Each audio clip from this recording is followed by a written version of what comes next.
Hey there, fellow Evanstonians. Jeff Cohen here, the economist running in our Illinois 9th congressional race. The Democratic Party of Evanston has asked all of us candidates some questions, and I'll address those in a minute. But first, I think it's really important you get to know who I am. I've lived in Evanston for over 25 years. My wife, Kim, and I raised 3 proud ETHS graduates. We've owned small businesses here, and you may have seen me on a stage around town since my other gig is playing in a rock band. Or maybe you've heard my discussions in front of City Council about pension funding or the new stadium, not for or against it, but rather to hold the city accountable on the economics. It's simple why I got into this race. Our democratic institutions are clearly under attack, no doubt about that. But also family budgets are broken, and I have the experience to do something about it. For that reason, I don't believe it's just going to be fine because a Democrat is likely to win the general election in November 2026. The self-centered career politicians and youthful, inexperienced attention seekers in this race are not going to make the right difference. Why? Because for other candidates, affordability is a talking point, as if saying the word will somehow magically make it happen. Meanwhile, I've been working on economics and testifying about it for 30 years on tax, healthcare, finance, technology, transportation. I've worked with the federal government and I've also challenged it. I know what succeeds in Washington and what won't.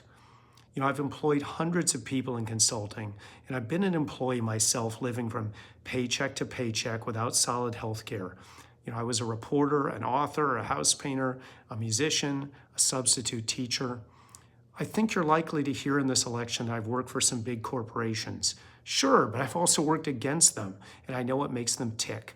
There's no corporate PAC money in my campaign. Now, in terms of the candidate questions, I want to focus on a couple of them because that's how I think I'm most different. So don't get me wrong, not for a minute do I think the other questions are less important. No, but this group of Democrats is not in any real disagreement on the other stuff. The questions about threats to our democratic institutions, to our neighborhoods, to our very bodies. For that matter, I don't think that performing in front of the camera down in Broadview somehow makes someone a stronger advocate for the freedoms we all hold so dearly. We all know that immigrants are the very lifeblood of our nation, and we need to unmask and hold accountable rogue, lawless thugs and the low-life characters who enable them. So, the questions.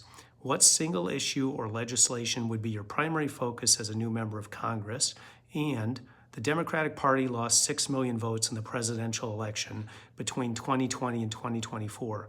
How do you propose getting those Dems back and engaging in voting for the Democratic nominee in 28? So my answers. The family economy is my top priority, and the only way to get Democrats back and engaged in 2028 is to deliver on that.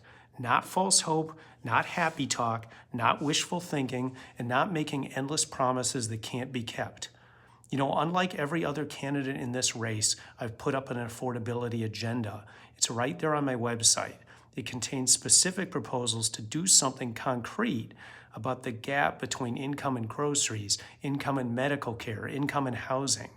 So, a bill for small businesses to be able to profit share with their employees, a bill for seniors to be able to save for medical expenses without paying taxes.